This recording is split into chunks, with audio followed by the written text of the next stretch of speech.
Heidi Dulebohn, welcome to the Human Capital Innovations Podcast. Thank you so much. Thank you very much for having me. I'm delighted to be with you. Oh, it's a pleasure. I'm really excited to have the chance to chat. You hail from Tennessee, and I'm here in Utah. And it's going to be a lot of fun as we explore together today how empathy, etiquette, and empowerment impact leadership development. Now, you're an etiquette guru, and I'm not sure how often people think about the role of etiquette in leadership development. Obviously, it's just one piece, but I think it's a really interesting perspective, and I think you'll have a lot to add to this conversation around effective leadership and leadership development. As we get started, I wanted to share Heidi's bio with everybody. Heidi Dulebohn is an international etiquette coach, social activist, and speaker. She helps build careers, teams, and leaders by teaching a new kind of etiquette, how to master social codes, and when to subvert them. Her early career taught her that successfully navigating the social codes that shape how we live, work, and interact with each other can be very empowering, create tangible career advancement opportunities, and enhance an individual's personal and professional life. As such, her corporate career was filled with firsts. She was the first female grain trader at Conagra, and she was the first woman to manage a major U.S. grain exporting facility. Later, she trained as an international etiquette and protocol consultant and instructor at the International Etiquette and Protocol Academy of London, England. And today, Heidi dedicates herself to teaching American and international etiquette to those who might otherwise be excluded from a host of opportunities. She also works with teams and business leaders to ensure they're not blinded by their own social codes and can embrace and develop the best talent. I love it. I think that's really fascinating. I'm excited to hear more about your background, how you got into this line of work and your area of focus. And then really, what are the things we need to be thinking about as leaders so that we can be more effective and we don't inadvertently kind of shoot ourselves in the foot, so to speak, as we're trying to open up doors and create new opportunities, both for ourselves and for our teams. Sounds terrific. Yes, thank you very much. And as we get started, Heidi, is there anything else you would like to share with listeners by way of your background or personal context? No, thank you very much. You've been very generous. Enough about me. So thank you. Okay, wonderful. Well, so let's just dive on in with how you got into this work. You talk a little bit about your own professional career leading up to this. Why etiquette? And maybe we can start with even defining etiquette. And then why etiquette? Why did you get into this work? Sure. Well, etiquette to me, etiquette is a vast subject. It is a lot more than knives and forks. People hear etiquette and all of a sudden they're clutching their pearls and it's knives and forks. And actually, there is that element and it is important in certain contexts, but it is a lot more than that. But at its core, to me, etiquette is really about respect, appreciation, and kindness. It's truly about treating others the way you want to be treated. It really boils down to that. It's that simple. Yeah, well, and you just shared the golden rule, and sometimes we talk about the platinum rule: do unto others as they would have you do unto them. And I think that might even be a slightly more fitting for the role of etiquette. I think I've spent a large amount of time in Asian countries, and etiquette is hugely important. There's lots of cultural significance to how you interact with people, and while they'll probably give you, I'm a white guy, so I show up and I have a faux pas, I do something wrong, they'll probably give me a pass. It's not going to end the business relationship. But when I show them that I've done the work of trying to understand them and their culture and understand the etiquette that's involved with how to deal in those situations, it shows that I'm honoring them. It shows that I appreciate them, that I value them. And then that, sets you apart from other people who maybe aren't putting forth that effort. I concur completely. Absolutely. I have studied a lot about cultural competence. I have a master's degree in it from a school in Brussels. It's enormously important to me. Right before the pandemic, I was thrilled that I was able to study the Lewis model of culture with Richard D. Lewis himself at his beautiful home, Riversdown House, out south of London. We left this marvelous training, and then it was the global lockdown. So I feel so fortunate.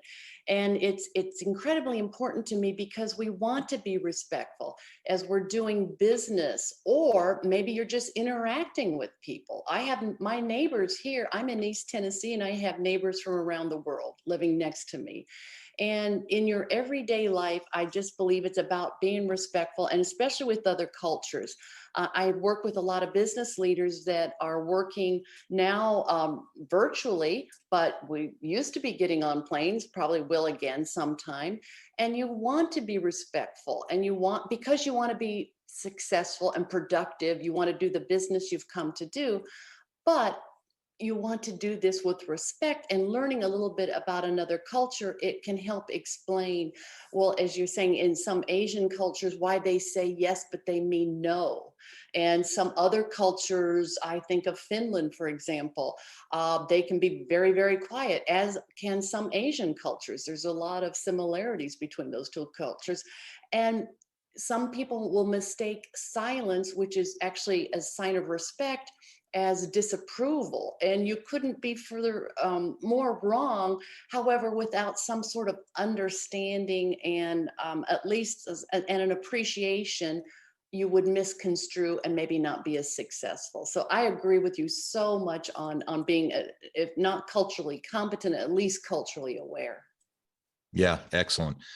So for many reasons that you just mentioned, and that we'll continue to highlight as we go through our conversation, cultural competence, for example, etiquette is hugely important. Now, I have to admit, as you were starting off, you mentioned how a lot of people, when they hear the word etiquette, they think of like meal etiquette, sitting down at the table, which fork to pick up first, and where to put your napkin, and those types of things. And that's honestly the first thing that pops into my mind too. I've sat through those types of trainings before, and I have to admit, like, I get why it's important, but I also wish it wasn't. I wish people didn't care, but they do.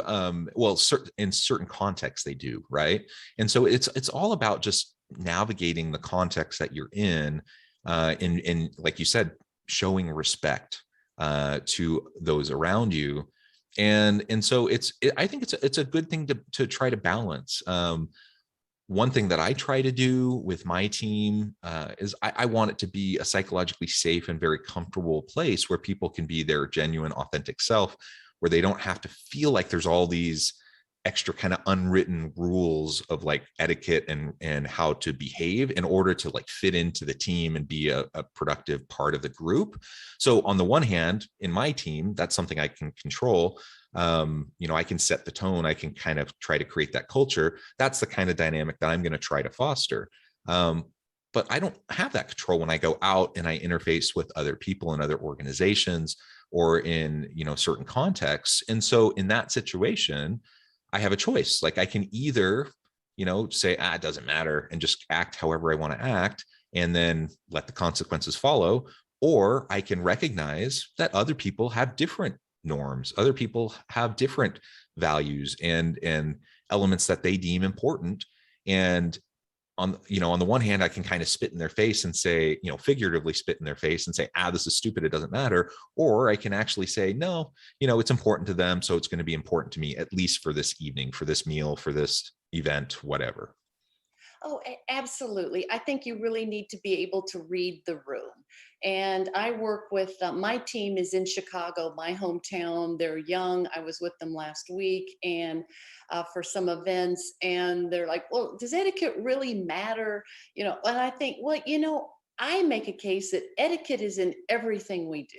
I mean, we're practicing etiquette right now. You're kind enough to have me as a guest on your show, and you're being a great active listener, listening to me. And I hope I'm giving you the same respect and really listening, which is a skill that, everybody's a great listener. Well, really few are, so etiquette is in everything you do. In business, you cannot be an effective change agent and be agile if you aren't employing some etiquette. You can't be persuasive. You need to bring in some sort of kindness and empathy. Your emotional intelligence needs to be high, which is luckily something we can work on, unlike your IQ. So etiquette really comes into all of these things, in my opinion. Yeah, and something you just said kind of cut me a little bit, because I recognize Well, you define yourself in part as a social activist, and that's something that I define myself as well. That's a label that I would gladly wear, and I would love for people to think of me that way. But there's a time to be bold in your social activism, and then there's another time where you're strategic and pragmatic in trying to be effective and impactful, right? And I think I've had situations in organizations where I see an inequity or I see an injustice, right? Or I notice something that needs to be corrected because people are being hurt by it. Now, there's a bunch of ways I can approach that. And my first inclination is to throw etiquette to the wind and say, that doesn't matter right now. People are being hurt. Now I'm going to come plowing in. I'm going to be, a bull in a china shop and kind of bust things up and try to disrupt and get things to stop. That's kind of my inclination. But the reality is, and I have to admit, sometimes that's what I do, and it's probably not very effective. The reality is, if I'm pragmatic and I want to actually be impactful, if I want to influence those that I'm working with who are in power positions that I don't have, then you got to figure out a way to play the game and do it. You can still raise issues and speak up and speak out, but you have to do it in a way that has a better chance of landing, where people will hear you without getting too defensive, and where you can bring the conversation forward. And sometimes I do that okay, but I have to admit, as I'm reflecting, sometimes I probably am not paying as much attention to that as I really should. And so then I'm not being as impactful as I otherwise could be.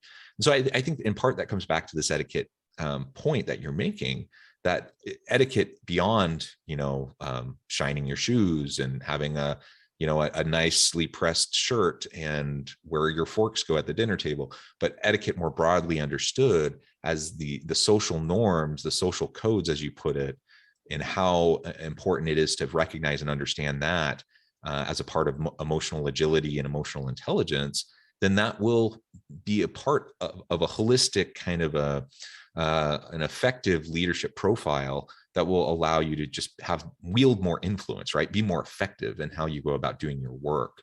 But as I'm saying that, it's a hard thing to do, and I recognize that I probably will succumb to human nature and again be like a bull in the china shop, when perhaps a more delicate approach might be more effective. Well, yes, we're all human after all. And yeah, we are emotionally intelligent and we recognize our emotions and we're keeping them in check. But sometimes we lapse. We're just humans. And when we lapse, it's fix it and forget it. Don't dwell on it. You can rebound from that. But yeah, I completely agree with everything you're saying, that once you sort of look at, you see something, you don't like what's happening, try to imagine, why are they doing what they're doing? Read the room, employ all of these skills, and then maybe you approach it differently than you'd like to at first blush, where, your first inclination is, yeah, be the bull in the china shop. It's mine too. But it's hard. Sometimes I'm not successful at it. But we're just, like I said, we're just human and we're just still trying.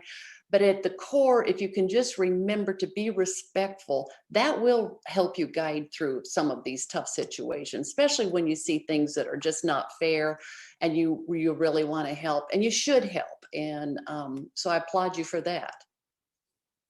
Yeah, well, and you talk about the ease in your work. Empathy, etiquette, and empowerment. Maybe we can talk a little bit more about that. But one of the things you've already referred to briefly is the importance of empathy, right? So part of emotional intelligence and part of reading the room, as you say, is to be generous towards those that you're interacting with and have some empathy for their position. And so, for example, if there's an organizational inequity, how much of that is structural and how much of that is related specifically to the choices of that individual person, say that individual leader?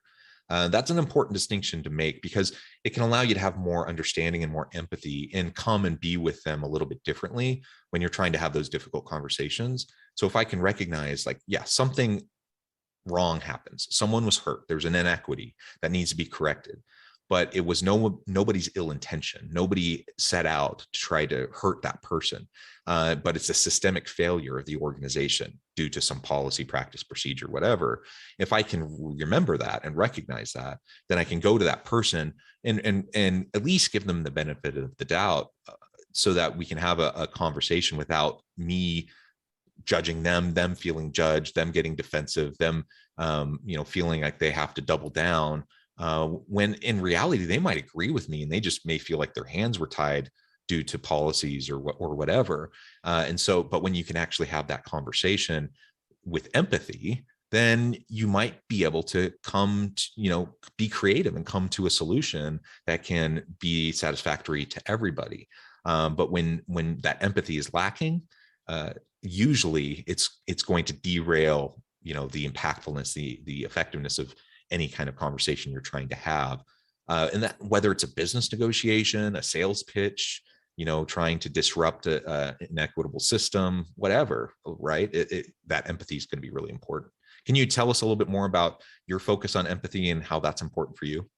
Oh, yes. I'm working with many business leaders right now. And empathy is an incredibly huge part of what they're having to do, especially coming out of this pandemic. Everyone's been working remotely. Now we're talking about hybridly. Some team members do not want to come back in the office. How are we going to handle that? It's a real issue right now. And it's an issue for families. I work with some young emerging leaders that we really don't want to go back to the office. We're more productive. The research is clear. People are more productive, generally speaking, at home. And I don't want to go to the office, but yet the organization is saying, listen, we want everybody back in at least, okay, let's compromise 2 or 3 days. And empathy, if you're not empathetic in these situations, you're going to start losing people, and organizations are. People are just leaving, and this is going to cost you some real talent. And maybe I'm just hearing that some firms are maybe even increasing salaries to try to keep people. So you have to be an empathetic leader, but that does not mean you're a weak leader. I think sometimes that gets misconstrued. I believe that you need to lead with kindness. That is not a weakness. I think it's actually a real asset. So people are bringing, you hear the whole self to work. Well, we've all been in everybody's living rooms for the past 18 months. The curtain's been pulled back. We're all exposed, like it or not. And so you do have to understand where they're coming from. Okay, well, they're having some things at home, and I understand, as long as they're productive, maybe I need to give them a little bit of a break. If we're thinking differently than we did before this pandemic, and empathy and kindness are going to lead us out of this with strength. That doesn't mean, I think that's so important. People ask me that all the time. Well, if I do that, I'm going to be a weak leader. Well, no, not at all. You still have to be objective. You still have to meet your goals. This is a business, but you can be a little more understanding and maybe figure out different ways that are maybe a little bit more unconventional, or not the norm that you had before, to still get the job done. Yeah, it absolutely does not mean being a doormat to people, right? Effective leadership starts on the premise of building trust with your people, and that is built upon mutual accountability with your people, right? Accountability both ways. And so you're not a doormat, but it's just showing understanding and empathy as you're building trust with them, and interpersonal trust, institutional trust, and ultimately that will build accountability, and everyone will be able to perform at a higher level. And this actually feeds really nicely into the other E. We talked a lot about etiquette already, but empowerment. It's really hard, probably impossible, to truly empower other people if you don't trust them, if there's no mutual accountability. And it's hard to show empathy to people. I mean, one of the reasons why people micromanage when there's no trust there, there's no real accountability other than you standing over their shoulder, micromanaging them, watching them each, every moment of every day to make sure they're doing what you want them to do. There's no empathy there. There's no understanding, because your people in a micromanaging kind of command and control kind of a leadership style, they're simply automatons doing your bidding. They're like robots doing the work. And so that's not the world we live in. We live in a knowledge economy where people need to be creative and innovative, and where leaders don't have all of the expertise that is represented in their team. And so you have to be able to build upon the skills, the expertise, the competencies and capabilities of your team. That only happens through empowerment, and empowerment can only happen through showing sincere, genuine empathy to build that trust and accountability. Absolutely. I completely agree. And once you're saying earlier that example of people at work having this conflict, trying to be in a safe place that they can discuss this. And I believe that to empower your people, you need to have this culture where it's safe. I'm not going to lose my job if I voice my opinion in a respectful manner. We can have this conversation, and so this, once you've established this culture, your team can be empowered. And I believe it should be a culture rather than just some program. Okay, I took that training. Okay, that's great. And nobody believes it. It's not it's not systemic. It is not a culture with the organization. And to truly be empowered, yes, you want to build your employees. And without trust, as you say, you're going to get no place. So you have to have this. And for retention, it is tough out there to find good people, and you want to keep them once you find them. And so for this, you need to empower them, and they need to feel that they're empowered and respected and heard. Even when they have an opposing opinion, it's still, maybe it's a good one. Everyone Yeah. needs to be able to voice it. Yeah. And I would say, especially when they have an opposing opinion, it's really important for because that's where the rubber meets the road in terms of, we can say all day long that we want a psychologically safe place. We want everyone to contribute. We want people to push back on us. We don't want to be, in an echo chamber, and we want the diverse input of people around us. We can say that all day long. But if the first time someone speaks up, we are punitive towards them in some way, then of course that's going to shut it all down. And so it's especially important then to demonstrate your understanding, your empathy, listen attentively, like you were saying, active listening, and just making sure that you seek to understand, and then look for that kernel of truth or the nugget that can be highlighted, that you can build off of to drive positive change for the team, for the project, whatever. And make it a win situation, even if most of what the person said, may be out of context, not completely applicable, whatever. Still look for that opportunity to leverage it and to build off of it. I know we're getting close to the end of time, but I did have one more question I wanted to ask you before we close, and that is, with your focus on etiquette, why do you think it's important for us to view leadership development through an etiquette lens? Why is that an important perspective to have as we're trying to continually develop ourselves? I have found throughout my career that I used to think I had all the best ideas. I was it. I just came in fresh, young. Here's what we're going to do. And sort of the carrots and sticks. If we don't do this, we're going to have to close this facility, so everybody do this, what I'm saying. And I learned quickly that that was a terrible way to manage, and that I've employed some of these skills, such as listening and the respect, just these core elements of etiquette. When I was in my grain career and in business, I kept seeing people that were really smart. You get to a certain level, everybody's smart, everybody's talented at a certain level. But why do some people just seem to soar, and others are stymied, others just stall? And I kept seeing this gap and this missing piece were all these, what I'm calling social codes, this empathy and etiquette, if you will, as a sign of respect and the golden rule, really. And cultural intelligence, working with global teams. And so I thought I had a passion for that. I grew up with a British mother who employed all the traditional etiquette things. And I thought, I have these skills. I would love to work with people. And this is how I've devoted the rest of my professional career here for this. And I love it. And it is important for all business people to understand, you really need, just ask.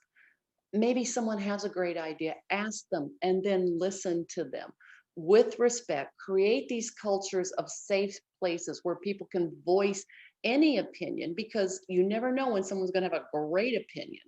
And if you do all of this, you're going to retain your people. They're going to help you recruit more great people, and you're going to be more productive. And frankly, everybody else is going to be happier. And, while we're all working, it's nice to be happier people as well. And it's healthier if you're happier. Absolutely. Amen to everything you just said. Heidi, it has just been a real pleasure talking with you today. Before we close, I wanted to give you a chance to share with listeners how they can get connected with you, find out more about your work, and then give us the final word on the topic for today.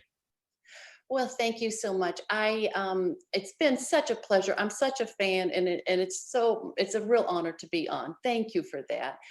You can find me on my website, HeidiDulebohn.com, and I'm on all the social channels. And we do have a very neat event coming up on August the 12th. We do a series of what we call fireside chats, and each one has a different topic. This one's going to be incredibly interesting. The title is Investing in Women, the Ultimate Culture Move. We have 3 outstanding top women executives from across the country. There's no charge for this. You can you can sign up on my website and through LinkedIn. So please just Google me, look for me, HeidiDulebohn.com, and you will find everything. And I hope that you can join us for the fireside chat and anything else. I'd love to stay connected and help you in any way, because this is really what I want to do, is help people advance in their careers and their lives. Wonderful. Thank you, Heidi. It has been a real pleasure. I encourage listeners to reach out, get connected, find out more about what Heidi can do for you. Check out the upcoming fireside chat event and the other upcoming events with Heidi and her team. And as always, I hope everyone can stay healthy and safe, that you can find meaning and purpose at work each and every day. And I hope you have a great week.